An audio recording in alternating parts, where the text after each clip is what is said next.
All right, Mysteries of the Internet, Volume 1. This is my first time starting to watch this. I'm not redoing. This is not. We're not redoing the intro or anything. This is first time. Lock in. Wish I could give more, but I hope your journey goes far. It's the 22nd of November. Keep on marching, soldier. Thank you so much, Lynn, for the $2. 2019. A Ring doorbell begins recording as a young girl approaches a home in the Harriet Creek Ranch neighborhood of Texas. It's pitch black out and the girl is seen all alone, which by itself is strange enough, but it's moments later that this footage becomes truly concerning. What is she holding? Is that a flashlight? Please. I don't like this at all.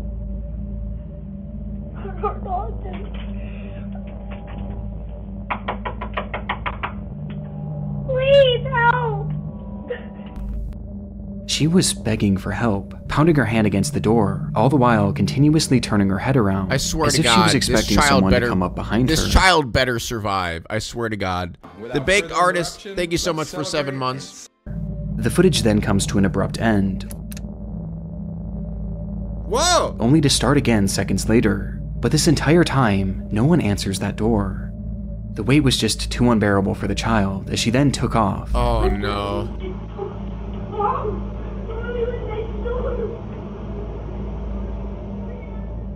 Yelling incoherently in the street before running out of view of the camera. Frustratingly, this footage was only viewed by the homeowner well after the fact, and reports seem to indicate that this was a property that they rented out rather than lived in, with it being unoccupied on that night. But after seeing the video, the homeowner immediately contacted law enforcement and shared the video online in the hopes that more information would come forward, as it seems that neither they nor the police had any idea who this child was, or why she needed help. But since these clips were first shared, these questions have still yet to be answered. Pig, do you watch Moto Madness vids? Break like nuts? No. You know, we should. We should go back and watch Moto Madness again because that's where we got the legendary break like nuts moment. At least publicly, as there have been no updates from law enforcement. Along with this, there have been no accounts from neighbors about the incident or any footage from other homes in the neighborhood, perhaps implying that this was her one and only stop of the night. It's like after this footage, this girl dropped off the face of the earth, with this entire situation being a mystery to this day, leaving us with only theories. Mystery to this day? The first and most popular theory is that this girl was an escaped victim of kidnapping, or perhaps an abusive household, and had run to the closest that's what I feel like happened. That's what it seems like. Home to ask for help. We've seen situations like this many times before, with the most popular example at the moment being the case of Ruby Frankie, whose son escaped their house and ran to their neighbor for help. Wondering if you could do 2 favors, taking me to the nearest police station. Well, actually, just one's fine. This certainly falls in line with this girl's behavior, as she was clearly scared about someone or something following her, hence why she kept looking back. And given that there have been no updates to this case, and that seemingly no one else saw her that night, it would indicate that whoever she was running from had recaptured her shortly after. And what makes this theory even more horrifying is that many online users believe that this girl isn't the only person shown in this footage. Help, bro. Please. As in the background, some can see what appears to be movement behind the bush, and potentially even a figure. Where? Please help. I don't see it. And this just so happens to be the direction that this girl is looking in every time she turns back, almost like she knew someone was hiding there. Which brings us to our second theory, that this entire thing was a setup. The belief here is that this girl was coerced into going up to a stranger's home to beg for help, so that when this unsuspecting I don't know about that one. Yeah, I feel like it's an artifact. Yeah, it just feels like that's just the camera doing camera things. I don't think homeowner would open their door. Those people who made the girl do Sorry, my dogs were barking. I don't know if you could hear this would then rush into the home and rob the person. This could explain why she was looking at that bush so frequently, as that's where this person or these persons would have been hiding, and she was looking to them for guidance, perhaps unprepared for the homeowner not to open their door. Both of these theories are disturbing in their own right. I mean, when she ran away, it did sound like she was talking to someone. Like, it did sound like she was like, it didn't sound like she was rambling, you know, just like saying to the open air that it sounded like she was talking to someone that no one opened the door, no one's coming to the door. And both clearly indicate that this girl is in need of help, regardless of what the situation is. But still, there's been no confirmation as to whatever happened to this child, even despite the public interest. One of the biggest talking points online came from some theorizing that this girl might be Serenity Denard, a then 9-year-old girl who had gone missing in February of 2019 from a children's facility in South Dakota, who looked eerily similar to the child shown in this video. But in my research, I was able to find a Facebook post from one of Serenity's mothers, who shared that they were in fact aware of the video, and that they had actually contacted law enforcement about it. And in her post, she claims that investigators told her that the girl had been identified at some point, and that she had lived in that neighborhood, with there being no further elaboration as to why she was asking for help. This is quite literally one of the only updates I was able to find, but unfortunately it was one that I wasn't able to confirm, and it also fails to explain what exactly happened to I feel like it would be confirmed if she lived in that area. This girl, leaving this footage, like, this wouldn't be a mystery if she lived in that area, and this entire scenario as one of the many mysteries of the internet.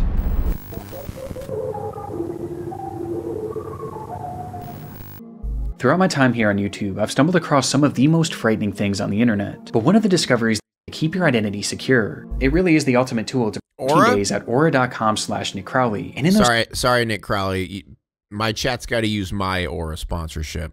You know, actually play that shit. Play that shit. Play my Aura sponsorship now. So I did something the other day, and I really wouldn't recommend it if you're ready to get uncomfortable. I Googled my name and my email address, and what came up?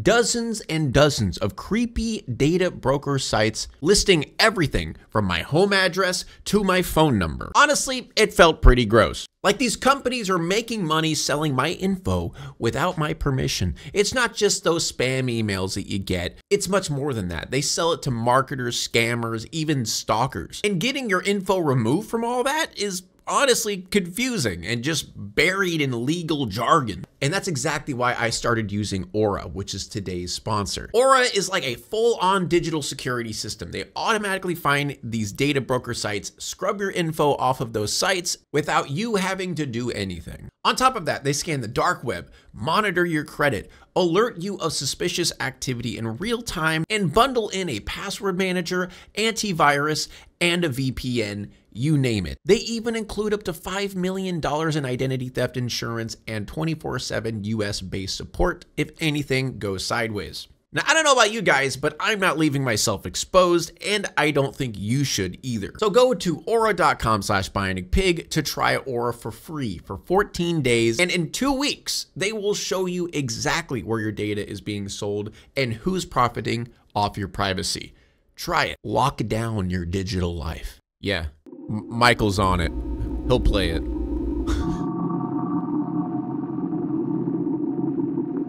It started with a police chase.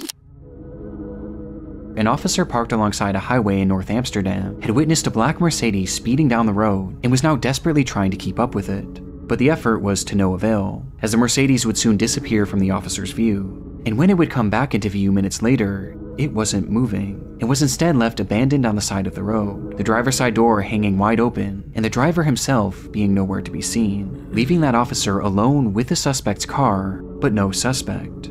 However, the vehicle hadn't been left entirely empty, as in the driver's rush to flee the scene, he had accidentally left his cell phone behind, and so the contents of this phone would be searched, which quickly led to the discovery of this driver's identity. But for investigators, there was a far more pressing finding on that device.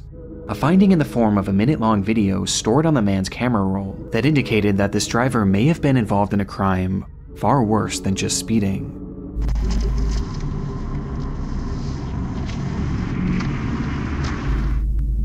The footage was taken inside a different vehicle and showed an unseen driver holding up his cell phone alongside another man in the passenger seat. The camera was focused on a car in front of them, with both men seeming intent on catching up with it, as in the moments before this recording started, something had happened between them, which the men inside this car felt they had to get revenge for. What? Why is the audio? Why are they aliens? What the fuck? They referred to this unseen incident as an act of brutality by a group of men in this other vehicle, and by the looks of it, it's likely that this car had simply cut them off, as there was a freshly closed lane in the stretch of road at the time, which created an unexpected merge. And this is most likely what this group inside this separate car thought too, as they were showing no signs of road rage, and were instead just casually driving with the flow of traffic. However, it's clear that the men behind the camera felt differently, as in their minds, what this other driver had done to them was so awful that it was worthy of only one punishment: death.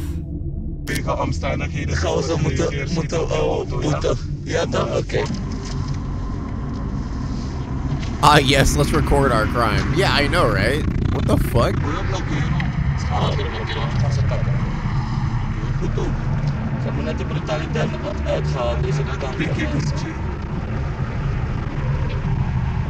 These guys are just aliens. They're not even humans. Like, what are these people? See, chat, this is why you don't cut off people. They might be aliens, all right? They might have laser guns and try to shoot your car. And so, this duo inched their vehicle closer and closer to this anonymous car, while continuing their rambling about this act of brutality. And when they finally positioned themselves next to the vehicle,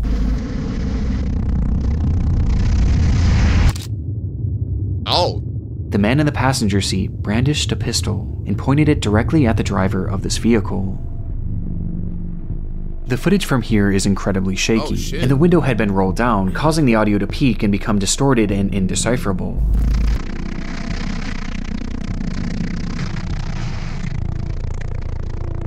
Because of this, it's hard to say for sure what happens next. He's calling them aliens because they're Mexican? Ban that person. Ban that person. It appears that the man holding the gun attempts to fire the weapon before pulling it back into the car, cocking the revolver once more, and firing again. What the fuck?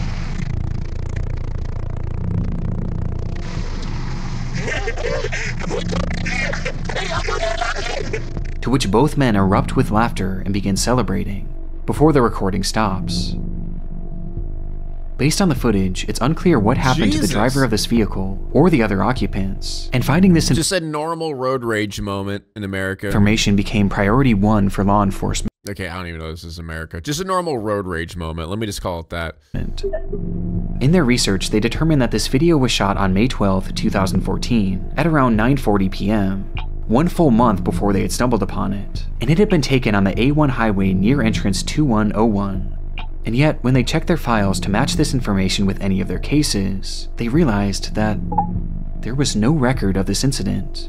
This crime had never so much as been reported, despite it seeming to depict a shooting in the middle of a busy highway. What? To make matters more confusing, police were able to track down the men who took this video and carried out the actual attack, and yet neither of them claimed to know what happened to the people that they shot at, and both refused to elaborate any further, leaving investigators in a strange position. They had undeniable proof of a crime, one that at the very least was attempted murder, and they also had their suspects. They just didn't have any victims.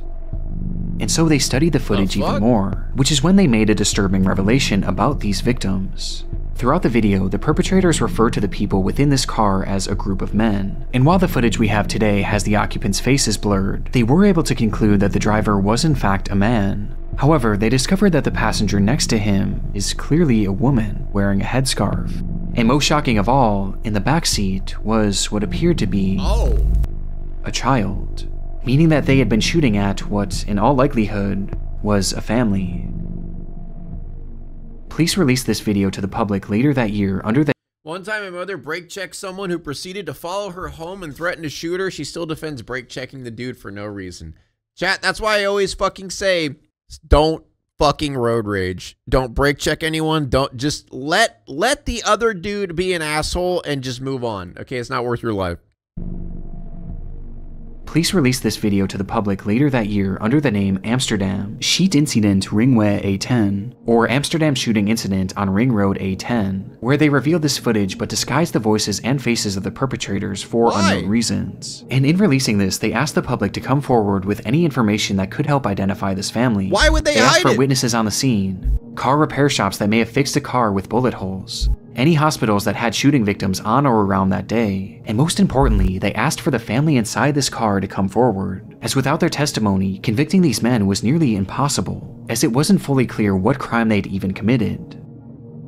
That was 11 years ago, And to this day, no one has come forward, leaving us with only theories.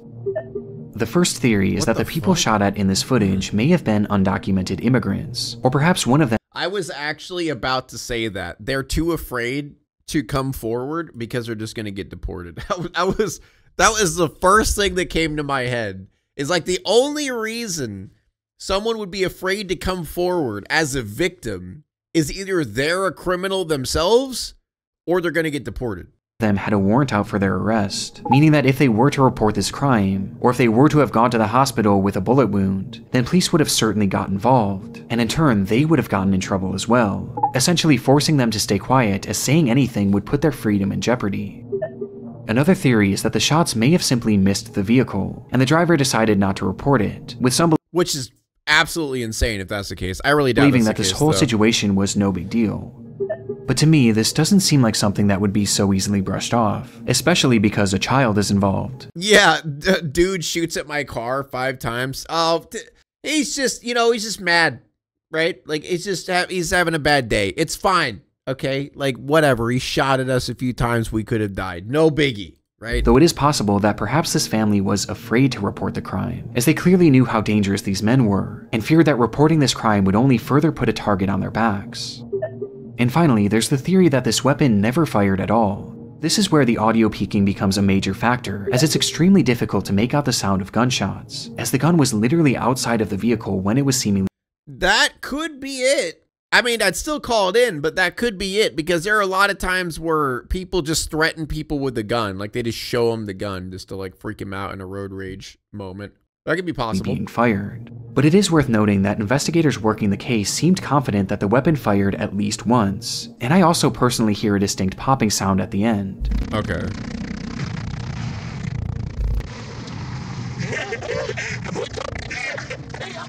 But it's hard to say for sure.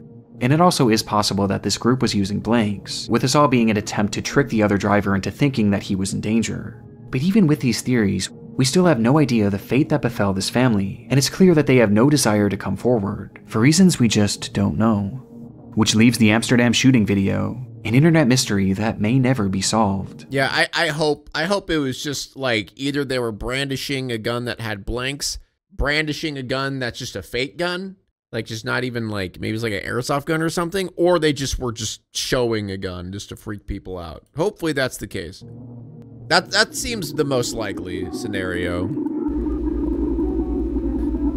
All right, pause. It's piss time. One moment, I'm gonna go piss. Piss time complete.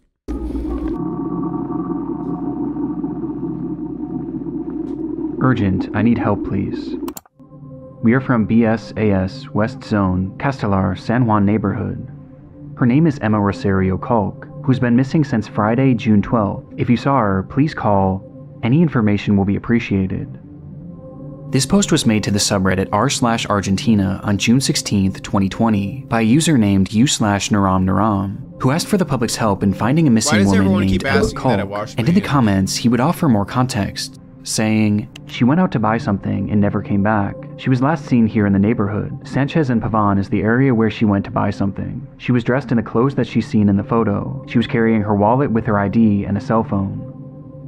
Quickly, the post was inundated with concerned citizens wanting to help in the matter, with the gravity of the situation being made even greater, as earlier that day, Naram had made a similar post, which revealed that Emma Culk was actually his mother.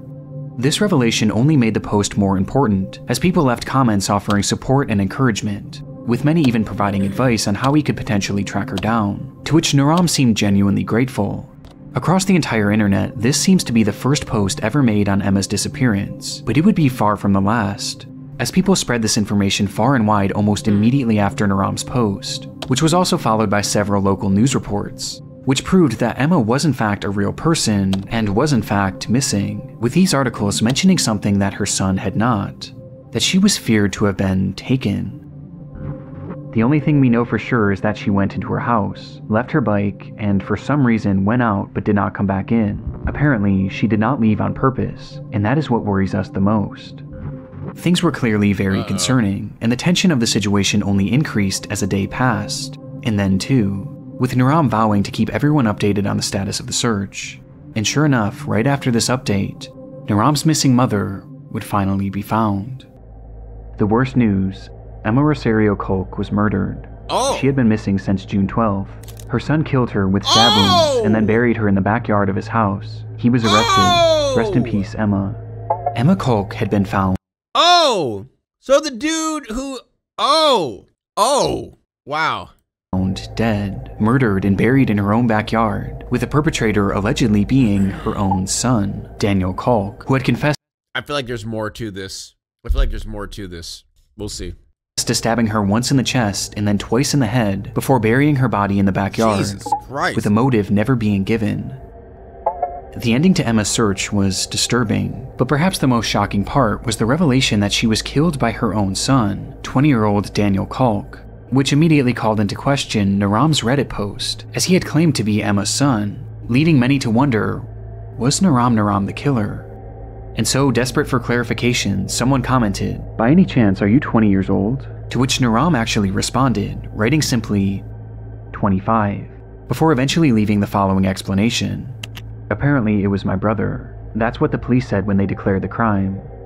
This would mean that when Naram had been making these pleas to find his mother, in reality, not only was she already dead, but she had been killed by his own brother and buried in their backyard.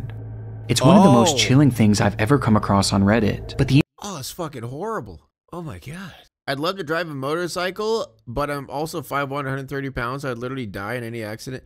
If you preface that, if you say adrenaline junkie in parentheses, you don't need a motorcycle. Don't get a motorcycle because you're an adrenaline junkie, all right? Because that's a bad recipe. If you're going to get a motorcycle just to kind of chill out and cruise around for fun, yeah, sure, you can get yourself a motorcycle. If you're getting a motorcycle for adrenaline and like speed, not a good idea. The intrigue of this case doesn't exactly end here, as there was something about Naram's story that wasn't quite adding up. Just days before the disappearance of his mother, he had left a comment on an unrelated post saying, sorry, I'm not trying to keep talking about it, but I have friends and people I know who get addicted to speed, and like the moment they reach their max speed on their motorcycle, they just want more, and then they want more. They get a faster motorcycle, max it out, and they want more, and they keep going and going and going, and it can be an addiction. Like, speed is an addiction, which is why there's so many motorcycle accidents and so many motorcycle deaths, is people who are addicted to adrenaline and get addicted to that speed and that feeling of driving fast. Like, when they love that and they want more, it's literally an addiction.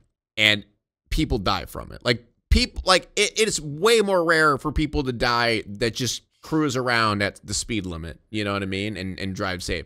Majority of the deaths are people who are just going crazy and doing stupid things. Sorry. All right, moving on to the video. "When I was 8 years old, I wanted to ride a bicycle without hands, according to me because it was easy. I was on the street, dirt, and I let go of the handlebars, and here I am at 19 years old, with the handlebars marked on my abdomen." In his own words, Naram wasn't 25, but instead 19 years old, and potentially 20 years old by the time his mother was found, which put him at the exact age range as Daniel Kolk. This prompted a wave of speculation and confusion and spawned the enduring mystery: who exactly is Naram? While making things even stranger, digging deeper into his posting history, you can find another comment where he claims to have been working the same job for 6 years, which seemed to contradict the idea of him being 20, thus prompting even more confusion, which eventually caught Naram's attention, who responded by stating, "I didn't write that. It must have been my brother. I don't use this social network." Okay, no, that's him, bro. No.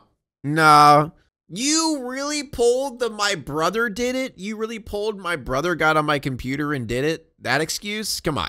"I only used it twice for a work issue, and now because my mother disappeared. This account is not mine." This recounting of events made Naram's initial story even more twisted, as if this was true, then not only was it his own brother that killed the mother he was looking for, but he was literally using that same brother's account. And again, this gets stranger. Around the same time, Naram would thank the internet for its help on the case, and then proceed to swiftly disappear, leaving the account untouched for over 2 years. But this silence would be broken in 2022 when they suddenly returned, with their posts being slightly unhinged, gloating about "I'm gonna eat your mom?"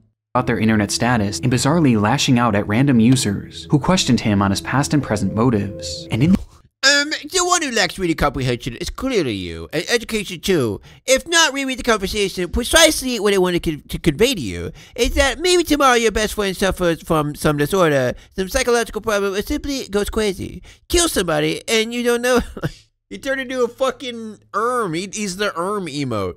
In these ramblings, he would drop the bombshell that he wasn't actually Emma's son. He now claimed to be Daniel's best friend. What the fuck? Writing that he allowed Daniel to make the post on his account to spread the news about his mother's disappearance. Yo, Amelia, thank you so much for the $20. I appreciate it. Which he was completely unaware that Daniel himself had caused. This was the last real update in this case, and it only threw more fuel on the fire of this mystery, with people wondering, Alex, what the fuck? Alex dropped $100. Hey, Pig, my partner and I just got married, and you've been such a source of joy for us. We hope this helps you with your creative endeavors. Holy shit, congratulations on the marriage. I wish you guys very well. Happy life and happy marriage, and thank you so much for the $99.99. Thank you. Jesus Christ. Thank you, Pipsqueak Lion, for the 13 months. That's so nice. Show the money goal. I need to adjust it because super chat, it doesn't count the super chats. If we count the super chats, it would be 687. We'd be at 687 if we count YouTube chat. What version of events, if any, were true? When I hear about this case today, many seem to believe that the entire time, Naram was actually Daniel Kolk, and he had made this post to make it seem like he was searching for his mother, and perhaps to even use any given advice to help conceal what he did. As remember, many were offering suggestions on how to find her, which Daniel in turn could have used to essentially do the exact opposite, to help make sure that she was never found. This is tricky because the account posted briefly after Daniel was supposedly arrested. However, the status of this case is entirely unknown to this day, as there have been no updates as to whether or not Daniel was actually charged, with some choosing to believe that this was him the entire time, and perhaps he was even held in prison for a few years before. Does Twitch donos not get taxed as hard as YouTube's? Twitch donos are like 90%. YouTube donos, I only get 70%. Because Super Chat's pretty greedy about yoinking the money. You only get like, I think 60 to 70% of the money from Super Chat compared to Twitch, which I'm pretty sure if you go through Stream Elements, it's like 90-something%. Being released, thus explaining his 2-year absence. Another theory is that Naram was initially telling the truth, and that he was Daniel's brother, and that he was simply using the account to spread word of his mother's disappearance, before eventually abandoning it. And perhaps the most recent posting on this account was because it may have been hacked, which would explain the massive tone shift. Yeah, I feel like that can make sense. Or maybe it's the most recent version of events that's the right one, and that this is actually Daniel's best friend. But why initially lie? And how do you explain the apparent inconsistencies in his age that are found throughout his posts? This entire internet mystery is one of the messiest I've ever come across, and nothing seems to make any sense, with the most inexplicable part being the very real murder at its core. A mother who was pause the video. I do feel like the last one is a hacker. That makes the most killed by her own son for no apparent reason. And given the lack of updates, it's hard to know if justice was ever served.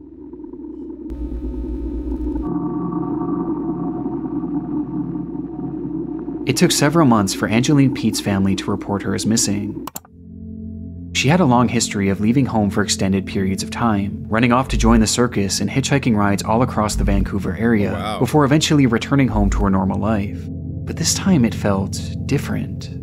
None of her friends or family had heard from her since May of 2011, and it was now nearing the end of summer. This was especially odd considering that Angeline was known to be constantly texting, as well as updating her Facebook profile, with that profile now sitting completely dormant. But within that page filled with your typical selfies and normal life updates, there was one post that stood out, the final post she ever made.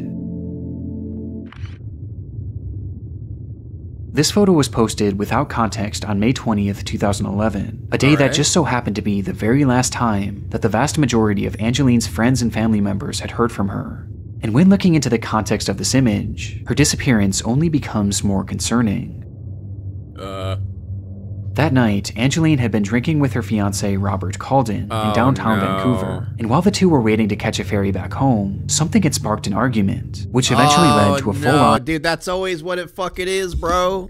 That's always what it is. Physical altercation. This fight caused such a stir that eventually police would arrive on the scene, where they noted that Angeline's lip had been busted, leading to them placing Robert under arrest. Though in the end, no charges would ever be filed, as Angeline refused to give officers a statement and instead insisted on just going home, which led to the whole thing seemingly being dropped. Oh God! It was directly after this that Angeline would post this photo to her Facebook account without any sort of context, before proceeding to disappear into thin air. Her motivation for doing this isn't 100% I wonder known, what happened. but one could assume that she was trying to make a record of this attack, perhaps in case something were to happen to her. The timing of this is more than a little suspicious and paints a horrifying picture of the potential fate of Angeline. That she had been murdered by Robert Calden as a result of their fight on the 20th of May. Who would have thought? It's a case that seems as straightforward as it is disturbing, but that's only on the surface, as there was another factor at play here, as when the police stopped this couple from fighting on that fateful night, Robert wasn't the only one facing jail time. Angeline was no stranger to abuse. She had a long history of it herself, with her ex-boyfriend claiming to have suffered dozens of black eyes throughout their relationship, which had ended years prior. This violent behavior often stemmed from her trouble with alcohol, and Robert was clearly one and the same, with the two forming an extremely toxic relationship that often ended in one or both of them getting hurt. It was all too normalized for the pair, which was highlighted by one of Angeline's final texts, where she wrote, "Gee, my lip hurts. I hate him so much that I love him." Now, I do want to make it clear that this is in no way meant to come across as victim blaming, but this is vital information for this case, as Angeline's history with violence— Well, no, it's not victim blaming, but victims kind of, you know, attach themselves to the abuser so much that they just lock themselves down and can't get out, which is why this is so common. It happens all the time.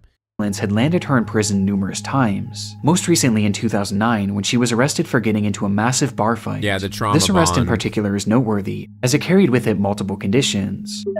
One of which was that Angeline was given a 9 p.m. curfew, and the other was that she was not allowed to drink, with both of these conditions being broken on the night of May 20th, when police intervened in her and Robert's fight.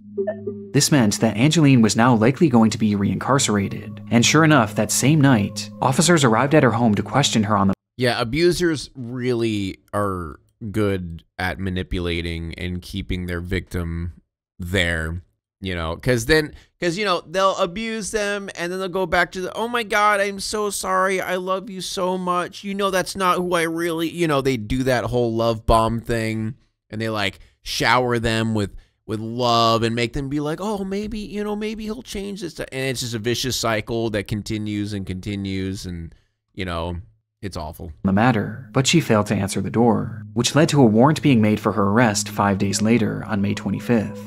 That day, a squad car pulled up to Angeline's apartment to bring her into custody, but when police entered the home, they would only find Robert, who just so happened to be on the phone with her. And officers claimed to have spoken with Angeline during that phone call, where they advised her to turn herself in, though she claimed that she was no longer in the area, and eventually hung up the phone. This would be the last time that officers would speak to Angeline Pete, and seemingly according to Robert, she returned home and left the very next day on the 26th, and never came back. This whole revelation muddies the water in this case, and provides us with our second theory, that Angeline Pete had run away to avoid reincarceration. But there's something unusual to me about this phone call with police. Now, there's hardly any information about this case online, but from all the articles that I've read, it seems that no one in Angeline's life had heard from her after this photo was taken, with the exception of Robert. And when police spoke with her, it was only over the phone. They too hadn't laid eyes on her since the night of May 20th, prompting some to wonder if Robert had arranged for some sort of decoy to make this phone call. Though, however it happened, since that phone call, there has been no activity on any of Angeline's online accounts, and she has never deposited or spent a single cent from her bank account. From that point on, she's been essentially invisible. That was 15 years ago, and today we still have no concrete answers as to what happened to Angeline Pete, with some taking this as a sign— How do they know it was really her on the phone? Well, I mean, there's a lot of things that something sinister had in fact happened to her, is how can you go that long without leaving a trail, and without at least trying to come back? Especially in Angeline's case, as she was a mother. Oh. Angeline had a 7-year-old son who was by far the most important thing in her life. Yeah, no, bro, you need to check out Robert, man. You gotta check out Robert. At the time she went missing, this child was staying with her father, Angeline's former partner, but she still played an incredibly active role in his life, and she wanted to be as involved as she possibly could be. And yet, after 15 years, she's made no attempts to try and reach out to him. Nah, I don't think Again, she did people like have taken this as a sign that Angeline has perhaps been killed. And it isn't just Robert who they think might have done this, as some believe that she may have been killed by someone that neither they nor Angeline even knew.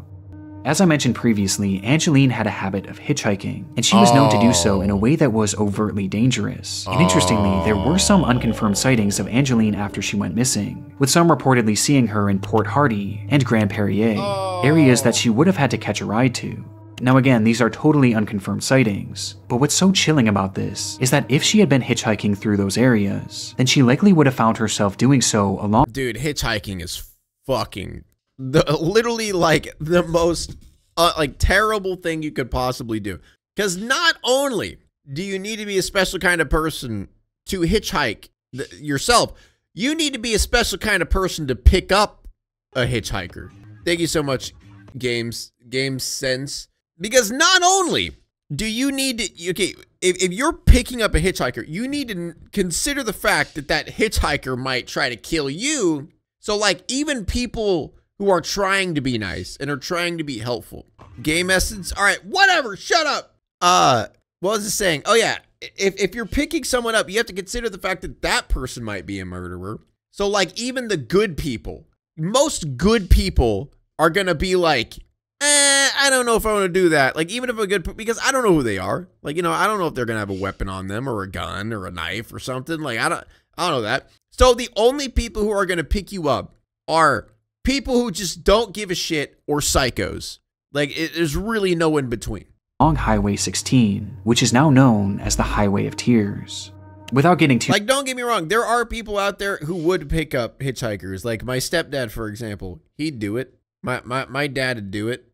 He would pull over. Like my dad is like an asshole, but he does help people out. Like no matter what. Like if they're hitchhikers or what, he'll do it. I don't like that he does that, but he would do that, you know. Too deep into this stretch of road is notorious for its disproportionately high number of women who have gone missing on it, and especially Indigenous women, with Aboriginal organizations claiming that as many as 40 Indigenous women have been killed or kidnapped while on this stretch of road. And coincidentally, Angeline was an Indigenous woman herself, who may have found herself hitchhiking on that very road. Angeline's disappearance is one of those cases that you can convince yourself that every theory is right. But as of right now, there's just no way to know what truly happened to her. And while this is an internet mystery for us, for Angeline's family, this couldn't be more real. Many of them are suspicious about Robert and believe that police didn't do a good enough job investigating him, as he was never even considered a suspect. But they also hold on hope that Angeline is still alive and out there somewhere, and they'll often hold events and vigils to keep her name in the spotlight, and to assure she knows that she can always come back home. And it's this hope that has fueled her son since she disappeared, as all throughout his childhood he played hockey as a way of helping to find her, with one family member saying, that's why he wants to play hockey. So if he gets famous... Oh, God! Oh, Jesus Christ, that's so fucking sad. Oh my God, bro, why? Oh, God. Yeah, I don't know. You know what, my dad probably would pick up a hitchhiker even if like he had kids in the car. No, he might not. I think he wouldn't pick up a hitchhiker if he had like kids in the car or something. But if my dad was by himself, he'd pick up like any hitchhiker. His mom will find him.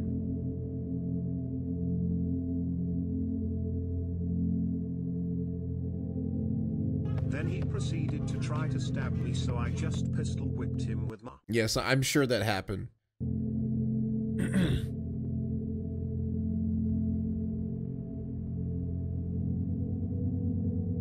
Man, that ended off on like the saddest note ever. Holy fuck. Now I'm depressed.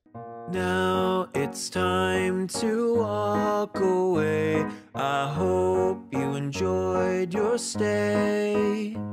Did you laugh or cry or maybe subscribed? I'll thank you either way. You know I will miss you. I hope you return. Tell your friend or your mother to get me more views, please.